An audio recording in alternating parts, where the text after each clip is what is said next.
Speaking of ISIS brides, we know that Southwest Sydney was providing ISIS brides faster than anywhere across the world, but it did impact a number of countries, including the UK.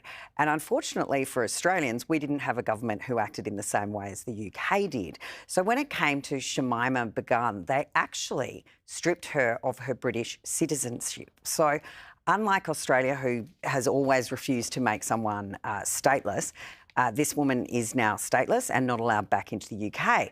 And despite Brexit, we're now seeing a circumstance where the Human Rights Court in Europe is trying to overrule that decision. And I got to say, you know what? If Belgium want her, Belgium should have her. Because if the UK doesn't want her, then some of these European nations that are part of the EU, they should step up and go, no, we're all good with ISIS brides. We're all good with people that supported the war in Syria and ISIS. And we're seeing ISIS rear its head again and causing problems across the world with radical Islam.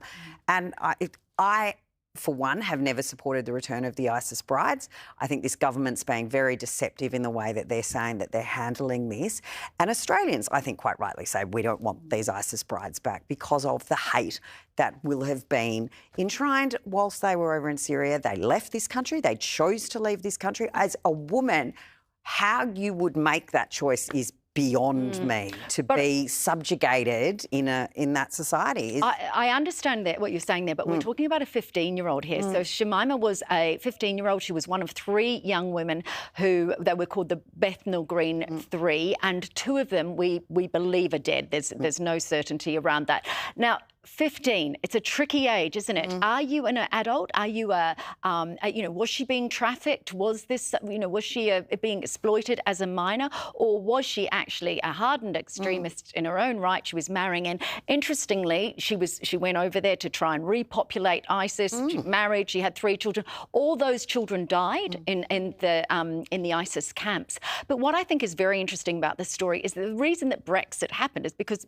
Britain wanted divorce from Europe. And now Europe is commanding Britain to actually allow this, that it's against her human rights not to be repatriated. When does a country have sovereignty? And I think that's a really interesting question. I think Britain should tell the European Human Rights Court to just bugger off and mind its own business. Well, there's plenty of other Islamic countries where she could apply for citizenship and doubtless get it. She could go to Pakistan. As you say, she could go to Belgium, where, of course, the European Commission sits.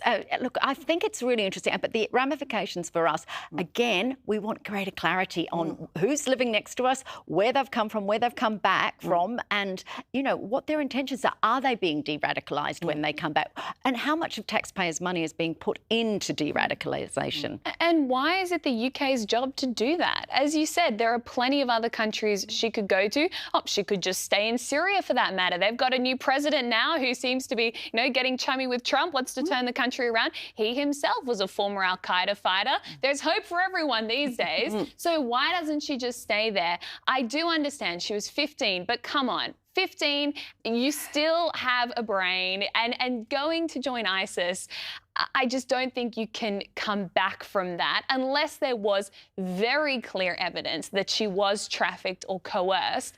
But if you freely join, then... And that's why I think it does need to be on a case-by-case basis, because it depends, the fact there were 3 of them that went together suggests to me that there was that, social cohesion, young girls particularly vulnerable to that coercion by others. So, look, I don't want to sit on the fence on this, but I also think you're 15.